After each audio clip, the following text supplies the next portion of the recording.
Hey, I'm Jay Shetty, host of the On Purpose podcast, inviting you to join me for World Mental Health Day. I'll be talking with Elvis Duran, answering your biggest questions about anxiety, relationships, boundaries, and so much more. Please join us tonight at 7. What if you have questions about your insurance? Like, what if I want to switch my coverage? Or what if I need to talk with an agent? Good news. State Farm is there for your what-ifs. Like a good neighbor, State Farm is there. Dressing. Oh, French dressing. Exactly. Oh, that's good.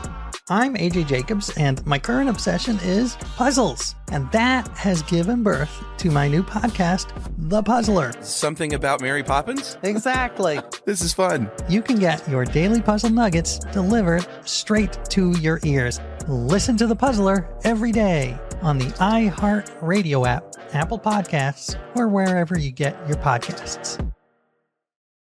I'm Paul Muldoon, a poet who, over the past several years, has had the good fortune to record hours of conversations with one of the world's greatest songwriters, Sir Paul McCartney. The result is our new podcast, McCartney, A Life in Lyrics. Listen to McCartney, A Life in Lyrics on the iHeartRadio app, Apple Podcasts, or wherever you get your podcasts.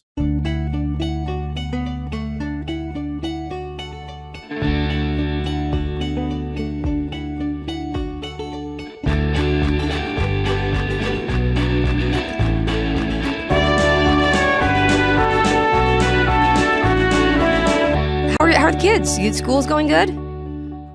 School's going great. Yeah. Felicity is busier than anyone else I know. She's in show choir, and her first set of performances are this weekend. So lovely. We're running around, getting costumes together, the proper shoes, like all of the things. So she's good, and she's got homecoming coming up. Yes, and she wants to take a boy. And I do not know how I feel about this. Actually, I do know how I feel about this. She's not happy with how I feel about this. And I'm like, just go with your girlfriends. Like, she's a sophomore. You don't need to take a boy. She doesn't have a boyfriend. So just why take a random boy? Yeah, Zoe's is excited for homecoming. She has a little boyfriend. She does. She's all excited. Yeah, she does. She we like him. He's nice. And she's very excited for, dress shopping. She was just sending me pictures today. So we've got it. And dress shopping as a parent is not easy. It's the worst. It is. I've never felt so unsure of what I'm supposed to say. Oh yeah. I'm like, I don't know whether to be like that doesn't look good, or it's too, or I'm just like, you have to be careful in your phrasing, because you don't want to give them a complex, but you want them to be you want to be comfortable. Not even that. I would like the next 2 hours of my life to not be miserable with the eye rolling and attitude for something that I didn't mean to say. Yeah. No, you'll be punished for life if you say the wrong things. And I just start feeling so old. Yeah. So old. Well, talk about old. Yeah, I'm like, all these dresses are so short. When did these dresses get so short? But you're not wrong. They're so short. But they are very short. Everything's a mini dress. Zoe is tall. So she is tall. It's a combination. You know what I mean? I'm like, that's not. We can't do that. Yeah. No. That's no. It's not good. If anybody has a recommendation for a store that sells dresses in a normal, somewhat modest length, I mean, it doesn't have to be too modest, but just not like, we don't want your ass cheeks showing. Right. Right. I mean, is that too much to ask? And a full shirt. And a whole full damn shirt. Yes, there's always it's either a crop or there's a cutout in the front or the side or the back. I want a shirt. I just want a plain t-shirt. Yeah. Well, that's what I want. The kids don't. They're like, that looks lame, Mom. But whatever. Speaking of feeling old, this week's episode of Full House made me feel really old. Ancient. Same. Yes. This is mind blowing. when I realized what this episode is actually about. This week's episode, well, it's a big birthday, but for us now, it seems like not as big of a birthday. No. Because it's only 30. It's 30. Yeah. 30. Yep. 30 is not old. No, 30 is so young. 30 is 11 plus years ago, which is more time between my age now and their age then than the age of Candace was on the show. Wait, if that made any sense. No. You know what I mean? Okay. In my brain, that made sense. Candace is 10 on the show, and it was 11 and a half years from 30 to 41. Oh. You know what I mean? Oh, because you're 41 now. It's right. It's like when you measure something and you're like, well, how many hippopotamuses is that? Like, it's just, I don't know. My brain converts it into weird things. So that was some advanced math there. I did not pass Common that Core. class. That was Common Core math. You're welcome. Yeah, when I realized that Danny Tanner is 30 years old, that means he was 20 or 19? Well, he would have been 20. Well, How old was he when he had DJ? He would have been 19. Wow. That actually, I thought about that too, because in this episode, he's turning 30. I'm like, okay, well, but DJ's 10. DJ's already plus 10. Change. Yeah. So they must have been really young. I mean, they were really 19, 18. Well, but that was kind of the thing. Like high school, were they high school sweethearts kind like of? my parents got married at your parents, yes. super young. They were 20. My mom was 18, no, 20 Wasn't and 22. your mom like a senior in high school? Well, that's when they got engaged. Was at her senior prom. She was prom queen, and my dad proposed to her all in that same night. Oh my God. Amazing. Sherry Barber. So they got engaged when she was 18, but her parents or somebody was like, no, you have to wait until you're in college before you get married. Okay. And then my dad was, trying to graduate from college and go into law school. So anyways, I'm derailing this whole podcast right now. So that's 20 and 22. Fascinating in the barber history. But this is the barber lore. Yes. So my parents were 20 and 22. Okay. When they got married. That was very, that was the thing young. back then. But Danny and Pam would have probably been 18, 19 when they had DJ. Wow.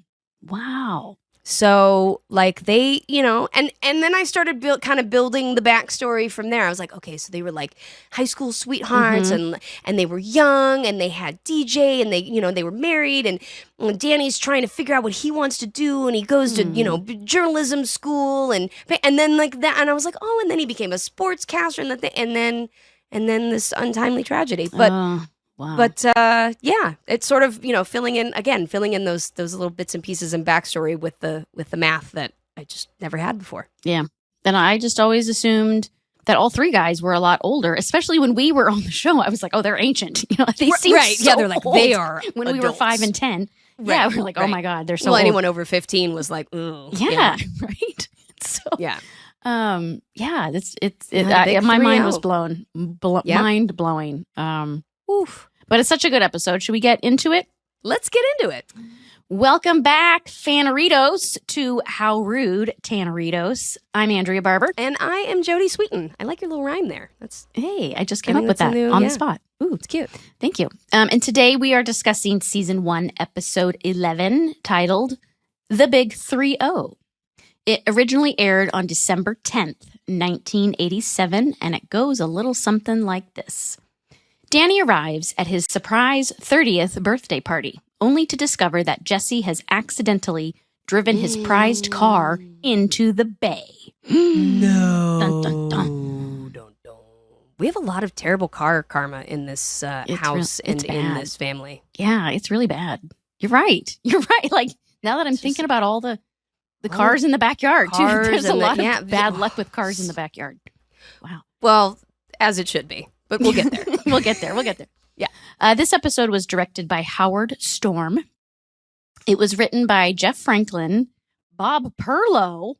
Bob Perlow, who was also our audience warm-up, but he was a writer too. But he did our warm-up. He was a really great comedian, touring comedian. Bob Perlow was lovely. He would do a whole bunch of fun entertainment. Audience warm-ups are the people that like put on a show to kind of get the audience hyped up for live audience tapings at sitcoms. And when we're cut between scenes or changing sets or clothes or whatever. The audience warm-up guy is the person that keeps the audience like excited about being there, because if you don't know, a sitcom taping is not 30 minutes in and out, bing bang boom. It is it's like a 4 to 6 hour production depending on the show and what they're shooting in front of the audience, and it takes a while. So you definitely need a really good audience warm-up person to keep everybody having fun, motivated, laughing, and like in the mood to be there, because after 5 hours some people are you get a little bedraggled.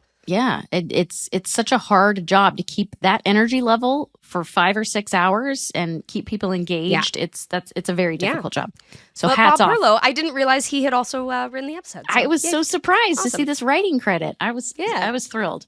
It was also co-written by Gene Braunstein as well.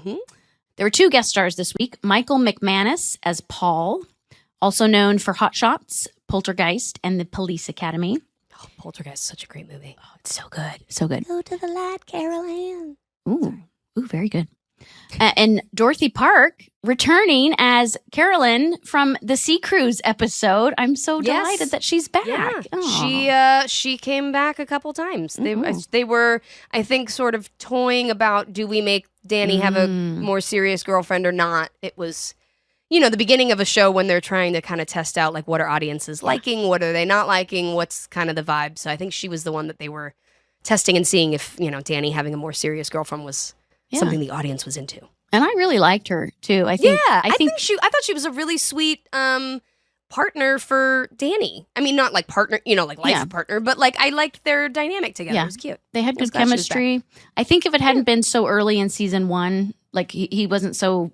This is still within a year of Pam's death. Yeah. So I think it was too soon for him months to date. Obviously, but I think if this had been many seasons later, that Carolyn might have been the one. Well, if you go back to my mom's favorite episode, Sea Cruise, he does talk about that it's a little too early. So, Janice's favorite episode. The Sea Cruise episode is just legendary now. So in the Sea Cruise episode, Danny's 29. Yes. Let's think about that. He's 29. Yes. It's mind-blowing. So we open the show in the kitchen. Joey is telling the girls to make sure that they do not blow the surprise for their dad's birthday party tonight. DJ says, he's talking to you, Steph, because Steph was the one that blew it last year. I mean, Steph, only 4. Yeah, and you defend yourself by saying I was only 4. You never tell children. If you want to keep something secret, you never tell children. No, especially 4-year-olds.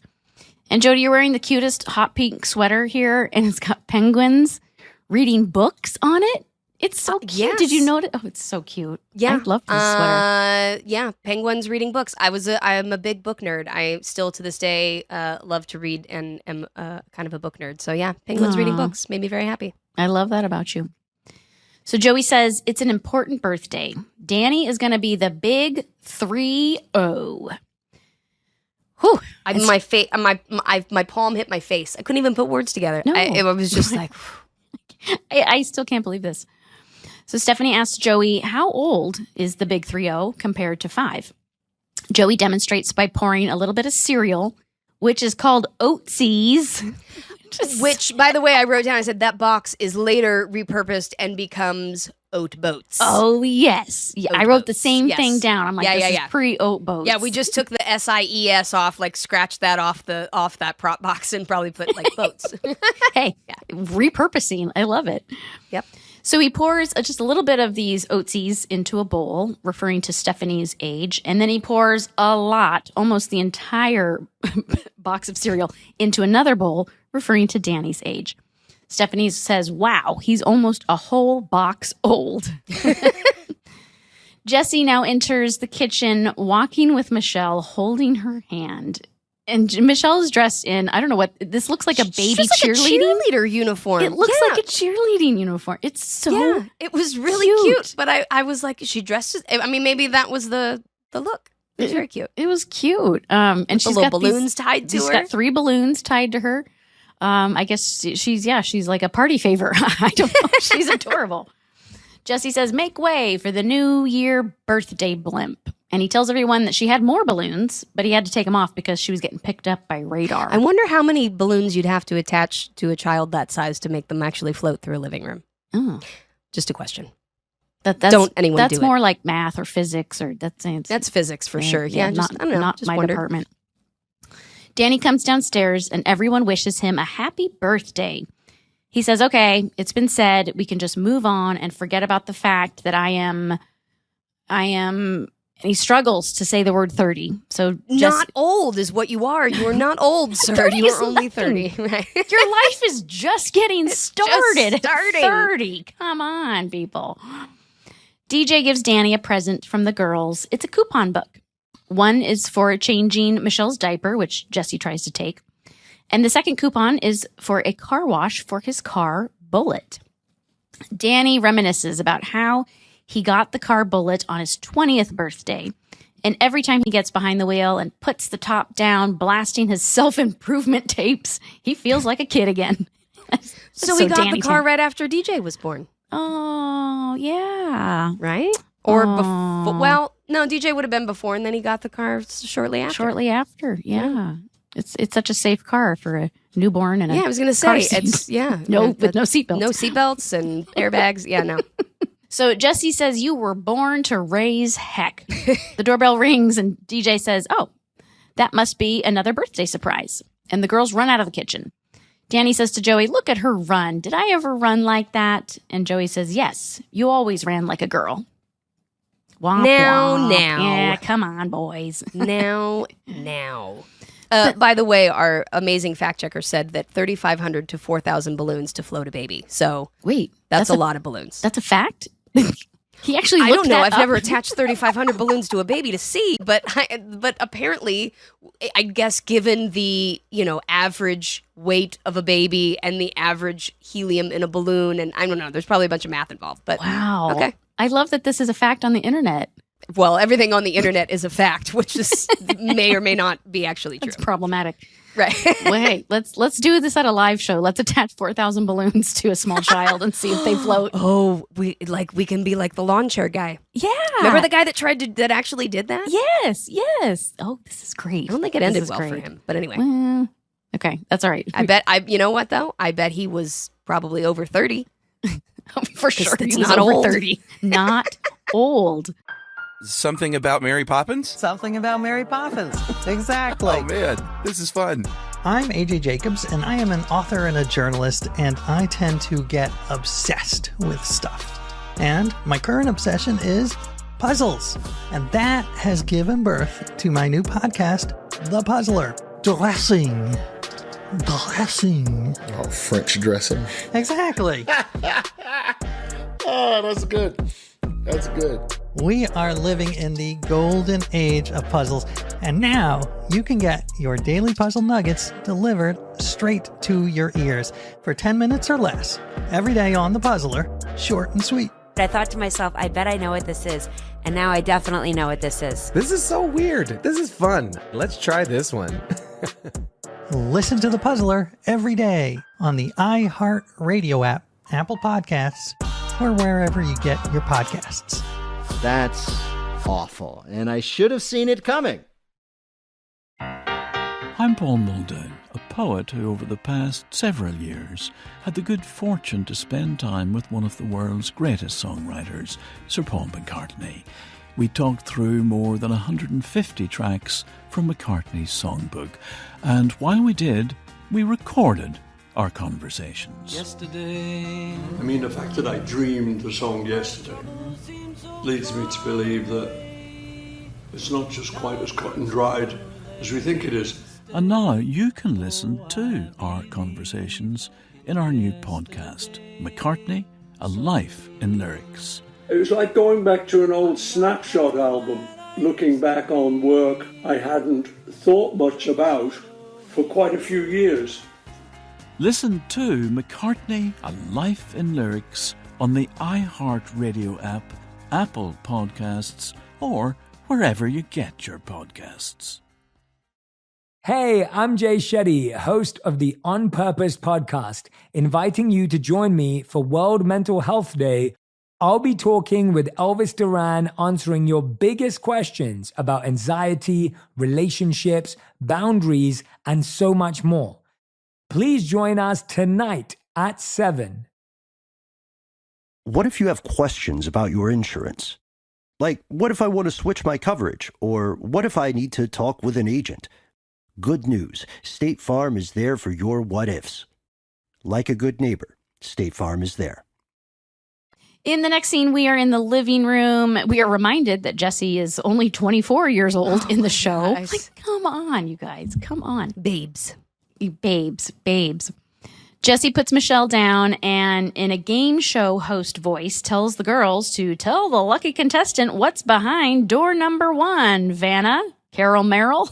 Was Carol Merrill the other letter turner, or was she like on Price is Right or something? Oh, I think she was on a different show, not Wheel of Fortune, but Let's Make a Deal. Let's Make a Deal. That's it. Okay. That's it. Got it. Very good. So the girls simultaneously open both of the front doors, which bumped. Have we ever opened both of the front doors at the same time? Usually Yes, I think we did in the pilot episode. Okay. I think. Okay. I could be wrong. It's not often, so I was stunned. No. I was like, whoa, both the doors open? I didn't even know. So they open both of the front doors, and they reveal a man in a black suit, sunglasses, and a cap. Danny says, I want a man. And, hey. happy 30th. Happy 30th. Nothing says happy 30th birthday like a non-speaking man in a suit. Not only that, a non-speaking man who looks exactly like the villain in Roger Rabbit. Oh, okay? yeah, he does. With the glasses and the hat, Dr. Doom or whatever it is when he's got the dip and he's gonna that's exactly what he looks like. That is what he looks like. It's the villain from Roger Rabbit come to take Danny to work and put him in the dip. Yeah.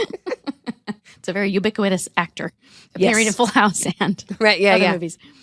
So Jesse says, oh, you won not just a man, not just any man. Jimmy, tell him what he's won.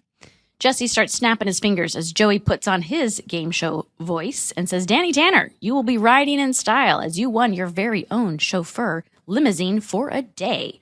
Ooh. Danny thanks them for going all out. And Jesse explains, oh, it's no trouble. He's going to fumigate the chauffeur's house for free. So I was like, all right, trading favors. Danny asks if the girls want to ride to school in the limo. DJ says, I would love a ride in the limo, but do we have to go to school? Stephanie suggests them all. DJ agrees, and Danny says, you're going to school. And the girls exit. But nice try. Before leaving, Danny tells the guys, remember, no party. He exits. Jesse closes the door and turns to Joey and says, back to the party. As they walk to the kitchen, Joey says, okay, the food will arrive at 5. The belly dancer arrives at 5:30. The belly dancer leaves at 6, and the guests arrive at 6:30, and the limo will drop Danny home at 7. Wait, so the belly dancer is just for... The belly dancer is purely there party? for their entertainment and has nothing to do with Danny. It's just a random, dude thing. I'm like, we're going to have a belly dancer. What? It's so subtle, though. Like, this is the only time they refer to this, and it's just like this. Well, it's only if you really think about where you're like 6:30. You start doing it. Yeah. You start doing the time math in your head. You're like, wait a minute. Danny doesn't ever get to see the belly dancer. And also, I have to ask you, having driven around in San Francisco in our Hyundai Tucson, how do you think it would be to drive through San Francisco in a stretch limo down Lombard Street? Man, down what Lombard. If you tried? It wouldn't fit. There's no way it would fit down that crooked street. No, it definitely wouldn't. It would get stuck. It would way get stuck. I am here for that. I want to see it. Let's do it. Then you'd need how many balloons to lift it up off of Lombard Street? And there we go. We have our first live show in San Francisco with balloons on a limo stuck on Lombard Street. It's us and David Blaine, and he's proceeding to lift a stretch limo off of Lombard Street with balloons. That's what we're doing. Very feasible. Very feasible. Completely. Yep. Completely. So in the next scene, we're in the kitchen and Joey asks Jesse about the presents. Jesse says he's going to go take Bullet to get fitted for new seat covers, and Danny is going to love it. They stroll into the backyard and see Bullet, a stunning old classic red car.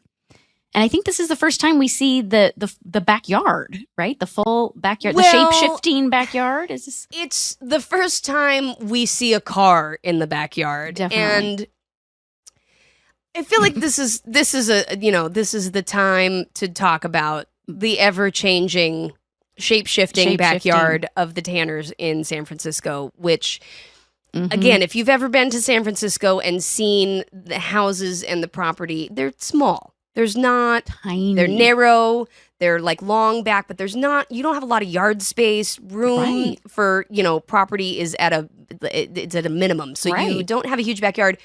And you certainly don't have a huge backyard with which you could drive a car into. Right. I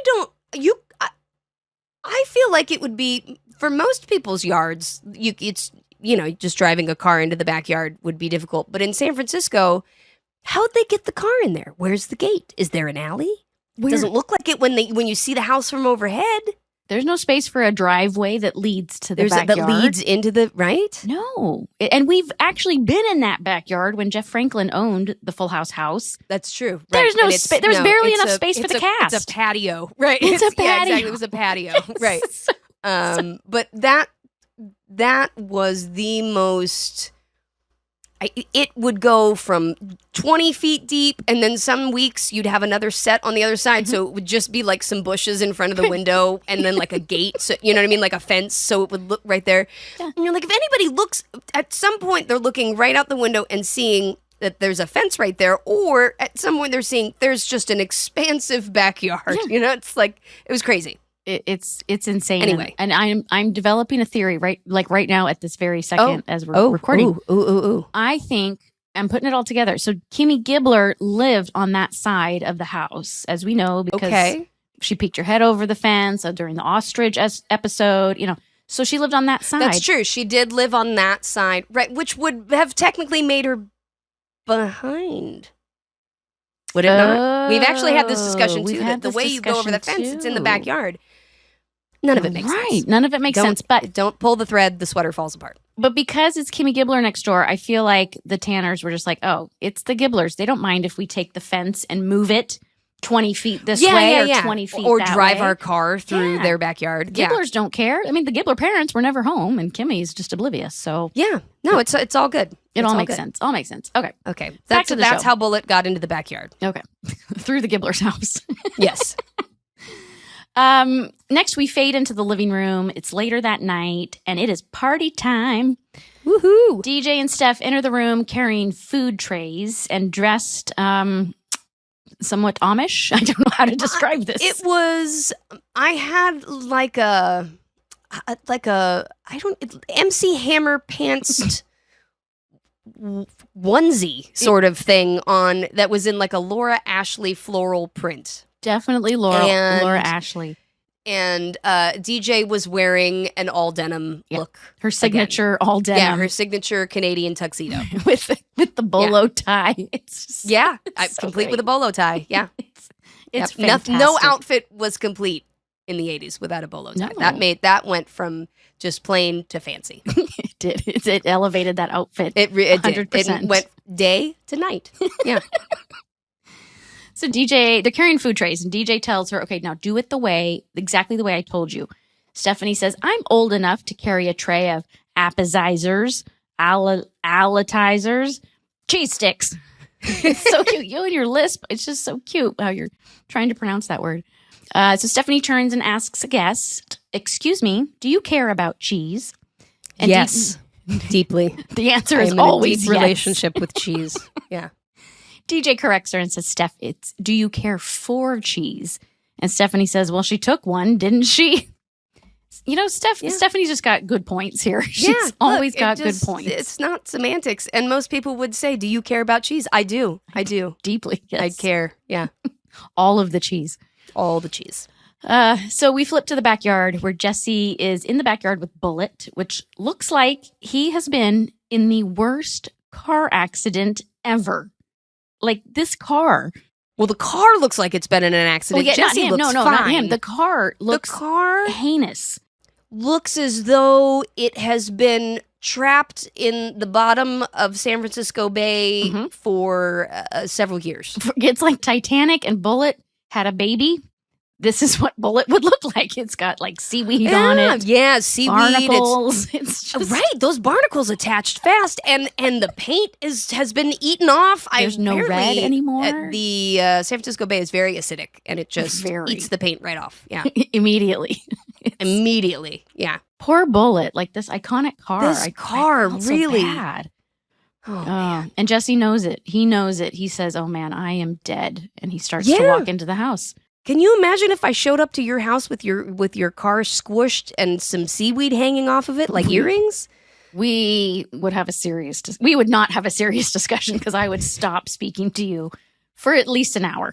It's true. Yes. And then I'd be like, "But I got you seat covers." And then you'd be like, "Oh, I love that amphibian." And then we'd all, okay. Exactly. So Jesse walks into the kitchen and Joey notices that something's not right. And he says, "Jesse, what's wrong? I have never seen your face this shade of green." Hold, please, though. Yes. Oh, never mind. I'll save that for our Everywhere You Look moment. Oh, okay. Okay. Great. I'll keep going. Okay. So Joey's concerned and Jesse's looking very green. And just then DJ and Stephanie walk into the room and DJ says, "Uncle Jesse, is something wrong? I'm getting vibes." And Jesse says, yes, something is wrong. And DJ says, "This is great. I'm developing a woman's intuition." You go, DJ. It's true. It's true. So Jesse says, "Well, your father's car has been in a little accident. Follow me." He ushers them to the kitchen door and shows them a destroyed Bullet. Stephanie says, "You are dead meat." Joey says, "Well, this really takes the fun out of the seat covers." And DJ says, "Well, when we're in trouble, we give Dad the cutest little girls the cutest little girls in the world look." Man, that's a tough line. I'm impressed that Candace got that out. Yeah. The cutest little girls in the world look. Yes. I needed to put some quotations around that. Air quotes. Yeah. And then DJ and Stephanie demonstrate this adorable look. And Jesse looks like she's up to something, though. I got to say, that little face, I was like, it's a little like devious. I was like, Steph's devious. It's a little devious. But more concerning, why does nobody ask if Jesse's okay? Like, is no one concerned? Everyone's just like, "Oh, wow, you screwed up." Not like, "Oh my God, the car is a pancake and covered in seaweed and barnacles. Yeah. You're seemingly fine. What happened?" Yeah, everyone's just like, nobody cares. "Dad's going to be real bummed about that." You're like, where's the story? What? Like, did he have to go to the hospital? Was he hurt? Did he break a leg? No, nobody cares. Did you run over a person? Did you go sailing off of a boat? What happened? Yeah. It was just like, oh man, those seat covers. It's all about the seat covers. Right, yeah. So Jesse says he's going to own up to it. And right then, Carolyn from the Sea Cruise episode enters the kitchen and tells them, "Hey, Danny's on his way up the steps." So Carolyn and the girls exit, and Joey tells Jesse to hide the seat covers and make sure that Danny has the best night of his life before we tell him about the car. So now we are in the living room, the lights are off, and all the party guests are quiet. Danny opens the door, flips on the lights, and everyone says, "Surprise!" He hugs and says hi to his friends from the station, and then goes to Jesse and Joey and says, "There's no more surprises, right?" Jesse and Joey say, "No, not at all." Well. Joey talks up Jesse and says, "Oh, this party was Jesse's idea. He did all the work and he gets all the credit." Danny says, "I know you don't like it when I try to hug you." And Jesse says, "How about I hug you this time?" And he gives him a big hug. Aw. See, I would immediately be like, "What did you do?" Yeah, that would be the first clue. The first clue, like, what did you do wrong? You never hug me. Yeah. Right. DJ comes over at this moment with a Polaroid camera and takes their picture and says to Stephanie, "Let's call this the before picture." Later that evening, Danny starts opening his gifts and he opens a mount of a tiny fish given to him by Carolyn because he didn't catch anything when he was on her boat. That's kind of, is she throwing shade at him or is this a nice gesture? It's just like, well, it's fish. I'm sure they've talked since then. It's a joke between them now, the bait. So yeah. Okay, it's a nice gesture. Let's go with that. It's better than one of those singing fish that's mounted on the wall. The big mouth bass or whatever. Yeah. Yeah. I hate those things. Hate those. Yeah. So right then, Steph walks out from the kitchen and says, I found another present. And we see that it's the box with the seat covers inside. Which Jesse's is like no, as no, giant no. as I am, by the way. I'm impressed you were able to carry that. That box was huge. Jesse's like, no. And then Stephanie, who is trying to get the hint, she tries to leave, but Danny grabs the gift from her and opens it. He reads the gift tag, to Danny and Bullet from Jesse and Joey. He opens the sheepskin seat covers and says he's going to go try them on Bullet right now. Oh, yes. Boy. Jesse and Joey run after him, deciding, well, maybe now is a good time to tell him about the car. Jesse stops Danny in the kitchen and says, I have to tell you something. Bullet was in an accident. And Danny says, is he all right? And Jesse shakes his head, yes, but really he's saying no. Again, Danny's not concerned that Jesse is hurt. He's only concerned about Bullet. The car was in an accident. Well, with who? Someone had to be driving it. What happened? Yeah. So Jesse tells him that he was coming out of Pep Boys when he was hit from behind, which sent him down a hill, hit a guardrail, and went into the bay and sank. Okay, wait. Yeah. Was he saying, so he's saying he was coming out of Pep Boys and saw the car hit from behind and go down the hill. He wasn't in the car, right? We're not.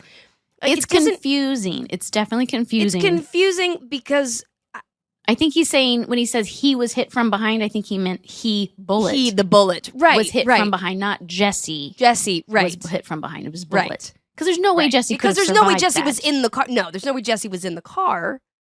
Or Yeah. he would have been covered in seaweed. Yeah, No. you're right. And he would have been like, That's what had he would have been. barnacles and I mean, he stuff. would have been flattened. Yeah. So yeah, no, it's because I was like, wait, he went down. Jesse survived this, and we're not talking about that. Yeah. We're just worried about the car. But then I was like, no, I think he says like, I'm coming out of Pep Boys, and yeah, Yeah. So let's just assume that Jesse was not in the car. no, Somebody Jesse hit was it not in the car and sent it to its untimely demise. Okay. into the bay. Into the bay. So Bullet went out in a blaze of glory. Danny starts laughing because he thinks this is all a joke. And he tells Jesse, boy, you really had me going there for a minute. Do you know what a car that sank to the bottom of the bay would look like? Yes. Well, at that moment, Danny walks out to the backyard laughing and slowly stops when he sees Bullet. DJ takes this opportunity to take another Polaroid and says to Stephanie, we'll call this the after picture. Something about Mary Poppins? Something about Mary Poppins. Exactly. Oh, man, this is fun. I'm AJ Jacobs, and I am an author and a journalist, and I tend to get obsessed with stuff. And my current obsession is puzzles. And that has given birth to my new podcast, The Puzzler. Dressing. Oh, French dressing. Exactly. Oh, that's good. That's good. We are living in the golden age of puzzles, and now you can get your daily puzzle nuggets delivered straight to your ears for 10 minutes or less every day on The Puzzler, short and sweet. I thought to myself, I bet I know what this is. And now I definitely know what this is. This is so weird. This is fun. Let's try this one. Listen to The Puzzler every day on the iHeart Radio app, Apple Podcasts, or wherever you get your podcasts. That's awful, and I should have seen it coming. I'm Paul Muldoon, a poet who over the past several years had the good fortune to spend time with one of the world's greatest songwriters, Sir Paul McCartney. We talked through more than 150 tracks from McCartney's songbook, and while we did, we recorded our conversations. Yesterday. I mean, the fact that I dreamed the song yesterday leads me to believe that it's not just quite as cut and dried as we think it is. And now you can listen to our conversations in our new podcast, McCartney, A Life in Lyrics. It was like going back to an old Snapshot album, looking back on work I hadn't thought much about for quite a few years. Listen to McCartney, A Life in Lyrics on the iHeart Radio app, Apple Podcasts, or wherever you get your podcasts. Hey, I'm Jay Shetty, host of the On Purpose podcast, inviting you to join me for World Mental Health Day I'll be talking with Elvis Duran, answering your biggest questions about anxiety, relationships, boundaries, and so much more.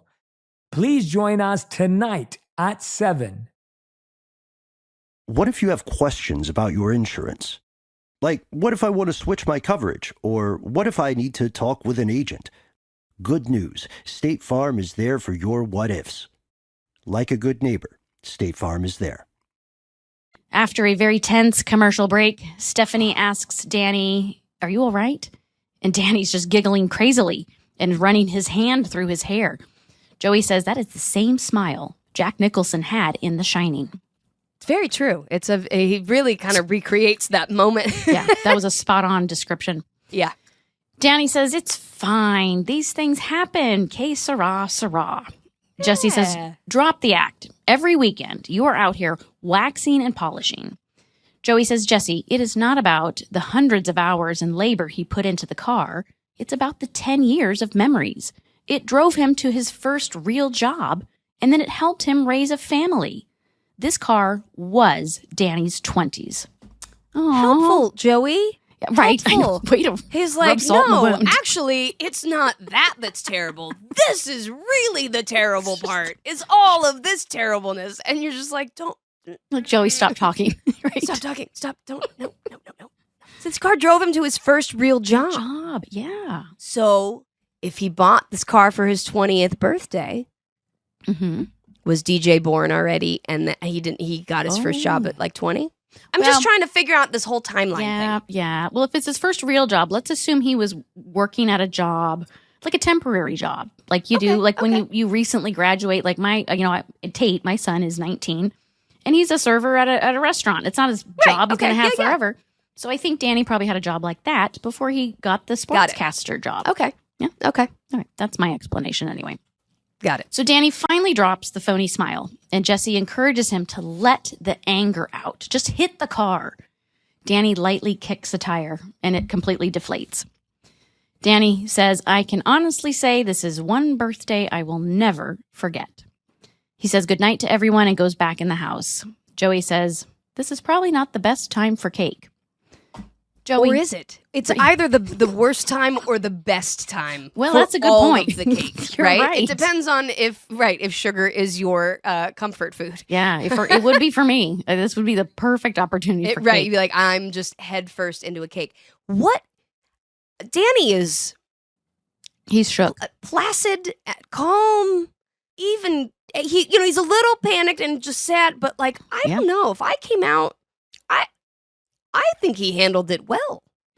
Well, he's going through the different stages. I guess that's why Jesse was like, "Come on, hit me, kick the car, do the..." And yeah, you're right. He starts off in denial because he's laughing maniacally. Right. And then he just gets depressed. Like, I think he skips right over anger. Goes through like the 7 stages of grief, like bargain, denial, 30 seconds. Whatever, angering. Yeah. Well, it's only a 30-minute sitcom. He's got to just rush through all these stages. He's got to process through those feelings, right, very quickly.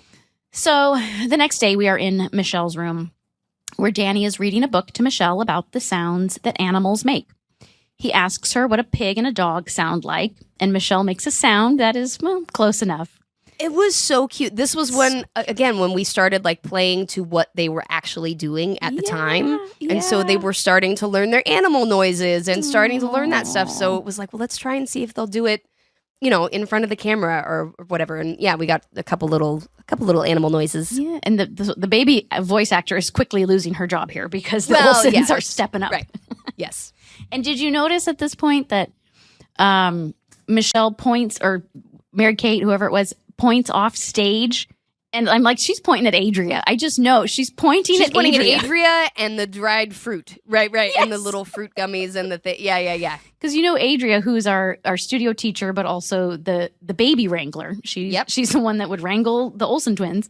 Yeah. She would hold a snack up and be like, okay, say oink, oink, or say woof, woof, or whatever, and try to get the baby to mimic her. Yep. But when I saw the baby pointing, I'm like, that's Andrea. Yeah, she would get very excited when she'd see. And yeah. Love it. For sure.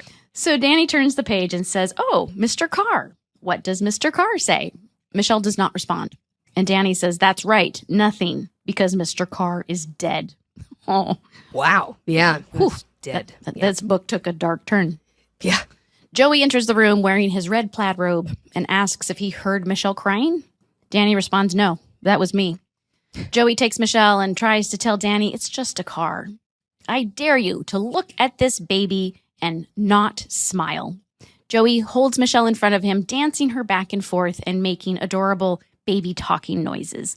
Michelle and Danny both laugh. Joey says, see, who cares about the car?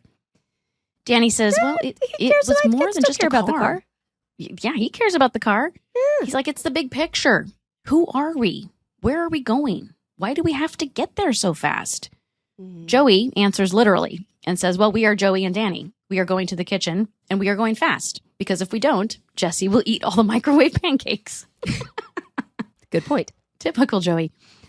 Danny gives a monologue about how old they're getting. And we learn that Danny and Joey went to junior high together. We knew they went to high school together, but now junior high, yeah. Junior high.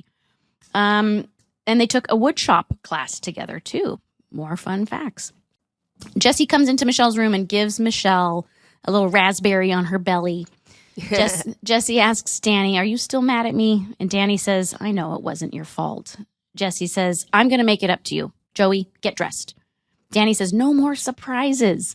Jesse assures him it's going to be okay. And then he gives Michelle one more raspberry before exiting. So cute. They just love kissing that little belly, that little baby belly. So they cute. do. And, they are really moving through this very quickly. I applaud how well they are processing this as a group. Totally.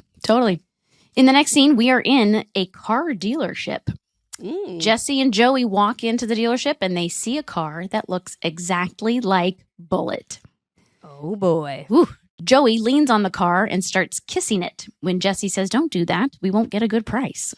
Good point. Yeah, don't make out with the car before you buy it. That's never a good idea. No. Jesse, or maybe even after you buy it. I don't know that I'd put my lips on it, but that's okay. That's okay. Jesse explains to Joey the insurance money is $11,700, so they just need to get the car for that. They ask how much it is, and the salesman says $12,000. Okay. That seems perfect. There you go. Yeah. The phone rings at this very moment, and the salesman, whose name is Paul, goes to answer it. It appears to be another customer interested in this very same car. A bidding war ensues. A very quick bidding war, by the way. It's like he fast. picks up the phone and he's like, this guy's buying the car. You're buying the car. You're buying the car. Like it's no details are shared. It is all about the money. No details. No. Yep. That's it. All about the money. Jesse and Joey offer $11,700. Paul shakes his head. The guys start to pretend to walk out, hoping Paul will stop them, but he doesn't. And so Jesse comes back and he says, okay, $12,100. Paul says to the bidder, I just got an offer of $12,100. And the bidding just keeps increasing. Keeps going. We cut to the living room where we see Danny and the girls are the bidders on the other end of the line. Oh, boy. Oh, boy. Danny says $12,500 as the girls cheer him on. And now we are intercutting between the living room and the car dealership. Jesse says $13,000. Danny says $14,000. DJ says, I'll kick in an extra 20. And Stephanie says, count me in for 73 cents. So cute. Just put it right over the top there. Oh, yeah. The bidding keeps increasing until Jesse finally says, I will pay anything for that car. $20,000. This stops Danny. He realizes he's going crazy over a car he has never seen. And he also has to save up to send his girls to college. So he tells Paul, just let the other guy have it. Oh. But Paul lies and tells Jesse, oh, the other guy went up another $1,000. You can have the car for only $22,000. Jesse says, man, I went from $11,700 to $22,000. Joey says, forget it. Let the other guy have it. Paul tries to keep the sale by lowering the price until Jesse says, how about $11,500? And Paul says, you got it. I'll give you the car for $11,500. Hey. Perfect. This was a great ending to this ended differently than I was expecting. I was expecting someone to have to pay triple the price of the car. Right. Yeah, I was like, someone's going to pay $20,000 for this car. But where are they, just $20,000 cash? Yeah. Well, life insurance maybe? I mean, I'm just throwing out suggestions. I don't know. That's one of those, we just hand wave that fact. Right. Okay. The car needs to be bought. So later on in the kitchen, Jesse and Joey enter, and Danny says, I got some great news. And Jesse and Joey say, so do we. But Danny's going to go first. He says, remember when the only car I thought I could love was Bullet? Well, I was wrong. Wouldn't I look good behind the wheel of a cheap Wagoneer? And he shows them the brochure. Oh, I can see the wood paneling now. Those Jeep Wagoneers. Yes. Yep. Jesse says, you cannot be serious. Danny tells the story of how he was on the phone bidding on a car today, and the yo-yo on the other end of the line kept jacking up the price. Danny says, so tomorrow I'm buying my first new car ever. Joey says, I hope you weren't planning on using your insurance check. And Danny says, why? They open the door. How'd they get Danny's insurance check? I think they were just assuming that Danny would hand it over. I don't know. There's a lot of assumptions. But they had to pay for the made. car. Yeah, that's true. Yeah. Okay. I asked too many questions. It's Jesse and Joey. They're Jesse and Joey, whatever. They're 11.5. Somehow $11,000, 500 showed up. That's it. So they open the door to the backyard to reveal the new Bullet, complete with an oversized bow. Danny smiles, realizing that Jesse and Joey were the other two yo-yos bidding against him. Yo and yo. Yo and yo. That's such a funny bit. Danny says, what better symbol for the next decade than a gift from my two best friends? He says, birthdays aren't about numbers. They're about who you spend them with. And you guys made this one great. Oh, and buying cars when you ruin them. That helps. Yeah, that helps. helps. Building your friends' apartments in your basement. I'm telling you, man, they are throwing money around left and right in this house. They're just rolling in the dough. It's impressive. It is impressive. But it really, and then the weird cover rendition of "Baby, You Can Drive My Car." Oh yeah. Baby, you could drive. Yeah, but I'm like, who is? Was it the Rippers? It's the Rippers. Who's singing "Baby I Can Drive"? Well, this is a great shot because it ends on this the quintessential bridge shot of the family driving over the bridge. They just basically used the opening title shot and cut it into the show and then made it look and then used that as like to fade into the end credits. I thought it was great. It was great. It was such a great they were way like, to no, end that the thing show. you've always seen. This is actually that moment that it's from. And then Yeah. Oh, we find out bullets. we find out at last that Danny has renamed the car Walter, which is, I don't know. It's not as great as Bullet, but not as great. It's No. Walter. No, Bullet B2. B2. B2. Yeah. B52. B2.0. I don't know. Yeah. But anyways, that's our show. That is our show, and it's such a It's good our one. show. No other shows have been or cars have been harmed in the making of this Not yet. show.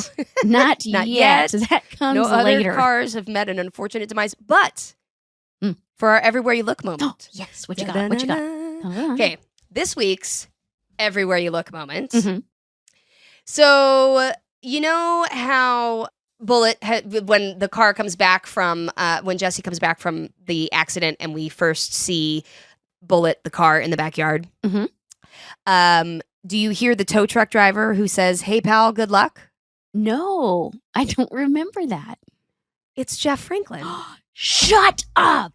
It's Jeff Franklin. Jeff Franklin is I heard the voice and I was like, it was Jeff, but the voice is Jeff Franklin, and he says, "Hey pal, good luck." You know, as the tow truck driver who is driving off and leaving Jesse and the original Bullet there. That's so great. It's sort of an everywhere you listen. Everywhere moment. you listen. That's okay. Everywhere you listen. It counts. But it counts. It definitely counts. Yeah. So Jeff. We had Jeff in there. We've had Brian Cale's voiceover, but yeah, this was Jeff's big moment. That's so great. I wonder if Jeff got a residual just for that voiceover. Because he's not getting enough residuals as the creator of the show. Right, because he's his creator and writer and all of the other, I'm sure that was but what hey, made him the money. Those 33 cents from this voiceover is really just huge. Putting it over the edge. Yep. It's about what Stephanie contributed to the purchasing of Bullet. Yes. Oh, right, yeah. Well, I have an Everywhere You Look moment. Ooh. I don't know if you noticed, by the kitchen back door, there is that weird circular notepad, and it was in Fuller House too. It was in Full House. Yes, those were pretty typical that you would keep by the phone. It was like a running notepad, like to write. Like we never actually used it, but the prop guys or the set deck guys would write like milk or something, like a grocery list on it or something. But I saw it in this episode. And I'm like, wait, we had that in Fuller House too. saw one of those stupid like BuzzFeed article list things or whatever. It was like, if you know what this is, then you're, near dead or whatever, like this, and it was things from like, I don't know, the 50s or 60s or something. And one of them it was that exact, it was like a roll of paper and mounted on a wooden thing on the wall next to the phone.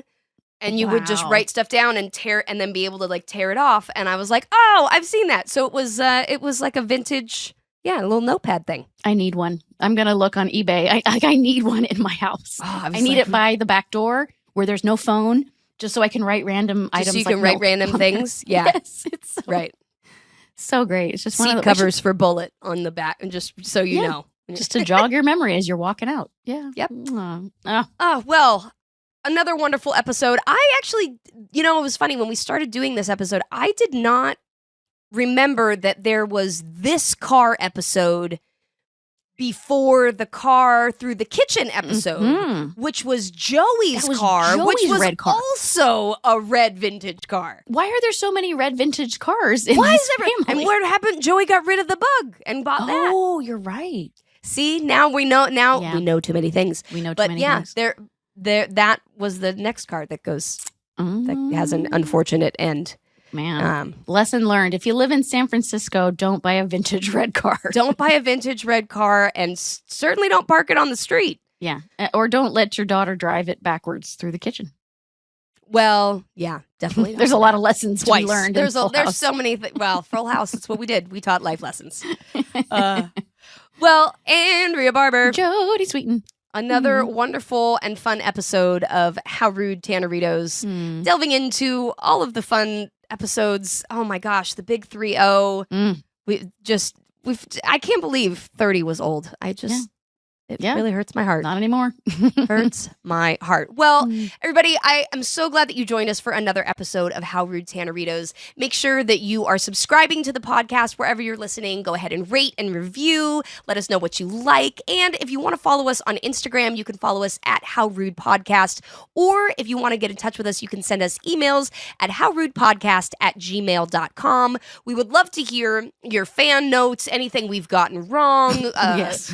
Please submit fan questions, because those are some of the things we're going to talk about on our new mini-sodes that we're going to start doing. Fan questions. We'd love to hear from you. So we hope you're enjoying the show as much as we are enjoying doing it. It's been really fun. And I guess we will see you guys next week. We'll see you next week. The world is small, but the house is full. See you next time. Bye.